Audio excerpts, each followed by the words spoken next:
आपण बऱ्याचदा काही गोष्टी ह्या नजरअंदाज करत असतो, पण कदाचित कधी-कधी अशी प्रचिती आपल्याला येते, की त्याचा आपण कधी विचारही केला नसतो. आणि तसेच काही माझ्यासोबत घडले होते. गोष्ट आहे 2006ची. तेव्हा मी आणि माझा मित्र प्रशांत दिवाळीला शहरातून गावाकडे निघालो होतो. तेव्हाच हा प्रसंग माझ्यासोबत घडला होता.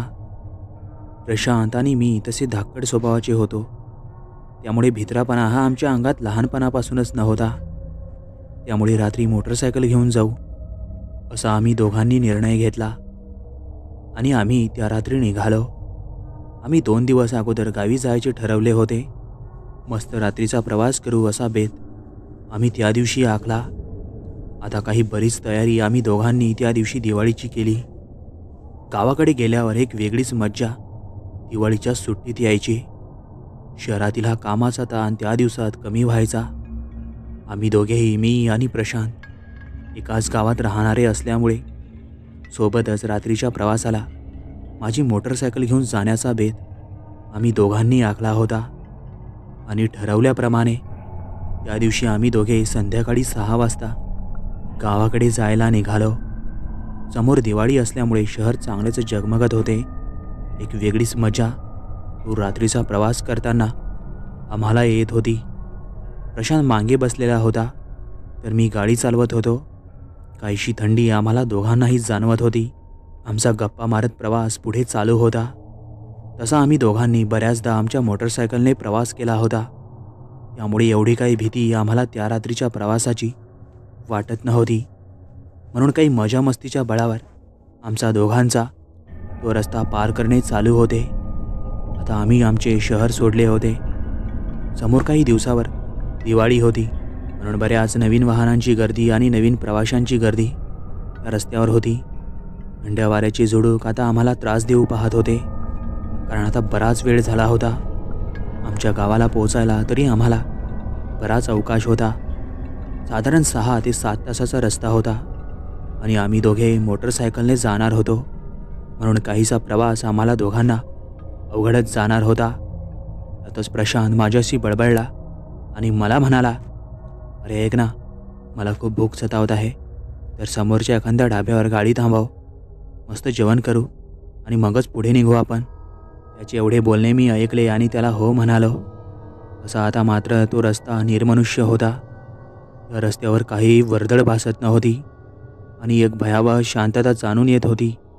आणि त्या शांततेला आमच्या मोटरसायकलचा आवाज भाग पाड आणि त्या शांततेला आमच्या मोटरसायकलचा आवाज भंग करत होता. त्यातच प्रशांत भुकेने पूर्ण व्याकुळ झाला होता.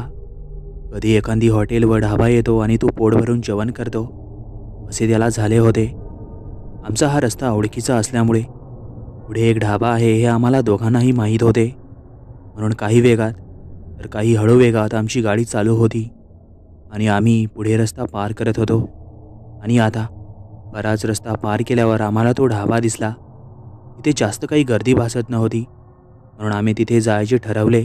आणि आता बराच रस्ता पार केल्यावर आम्हाला तो ढाबा दिसला. तिथे जास्त काही गर्दी भासत नव्हती, म्हणूनच आम्ही तिथे जायचे ठरवले. मी गाडी वळवली आणि लगेच ढाब्याच्या पुढे पार्क केली. लगेच प्रशांत उतरला आणि फ्रेश होऊन त्याने ढाब्याच्या आत जाऊन जेवणाची ऑर्डर दिली. आम्ही तिथे जेवण केले आणि काही वेळात निघालो. आता मात्र रात्रच चांगलीच झाली होती, म्हणून मी ही गाडी आता प्रशांतकडे सोपवली. तो मस्तपैकी निवांत गाडी चालवत होता.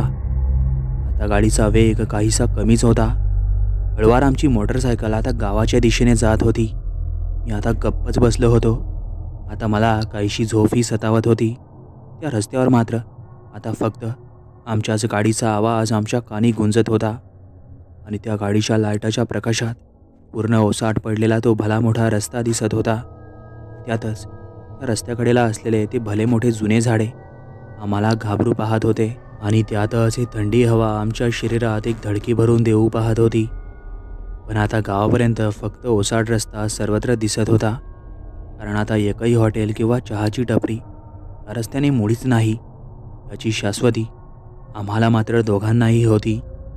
आता बडबडत रस्ता पार करणे चालू होते, पण खरंच एक भयावह प्रकार आम्हा दोघांसोबत त्या रात्री घडणार होता याची कल्पना आम्हाला नव्हती. त्यातच आता काही पुढे आलो असताना अचानक काहीसा आवाज आम्हा दोघांच्या कानी आला आणि तो आलेला आवाज चांगलाच वेगात असल्यामुळे आम्हा दोघांच्याही कानी तो आवाज आला.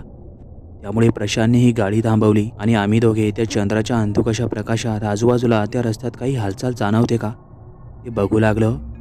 तो ओरडण्याचा आवाज एखाद्या स्त्रीचा वाटत होता. त्यामुळे आम्हाला दोघांना भीतीही वाटत होती. म्हणून भीतीपोटी आम्ही आजूबाजूला काही दिसतंय का ते बघत होतो. पण तसे आम्हाला काहीच दिसत नव्हते. असेल काही, जाऊ दे असा विचार करून आम्ही परत एकदा आमच्या मार्गाला लागलो. आणि आता काही भरधाव वेगात पुढे आल्यावर आम्हाला दिसले की समोर रस्त्यावर काहीतरी हालचाल चालली आहे असे वाटत होते. समोर कोणीतरी उभे आहे, पण ते रस्त्याच्या कडेला उभे असल्यामुळे आम्हाला दोघांना ते एवढे काही स्पष्ट दिसत नव्हते. त्यातच प्रशांत परत एकदा मला जरा घाबरतच म्हणाला, अरे आता समोर गाडी थांबवू नको. त्याच्या आवाजावरून असे वाटत होते की जणू तो खूपच घाबरलेला आहे. त्याला काहीतरी दिसले असावे. त्याच्या आवाजात मला खूप भीती जाणवत होती. म्हणून मी परत एकदा गाडी चालवत त्याला म्हणालो, तू एवढा कसा घाबरला आणि एवढा का घाबरत बोलत आहे? नेमकी तुला दिसले काय समोर?